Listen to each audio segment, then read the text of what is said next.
You ask Tiger to solve. This deals with linear equations with one unknown. The final result is f equals 853/5. Let's solve it step by step. Simplify the expression. Multiply the fractions. Expand the parentheses.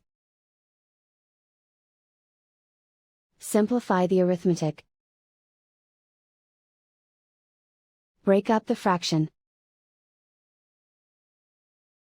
Swap sides.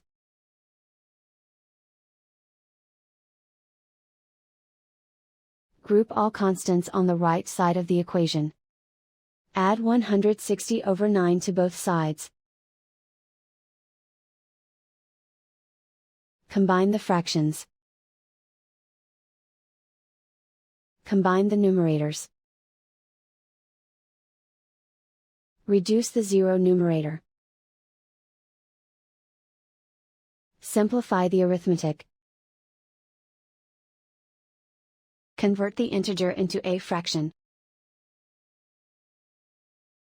Combine the fractions. Combine the numerators. Isolate the f. Multiply both sides by inverse fraction 9/5. Group like terms. Multiply the coefficients. Simplify the fraction. Multiply the fractions. Simplify the arithmetic. And so the final result is f equals 853/5.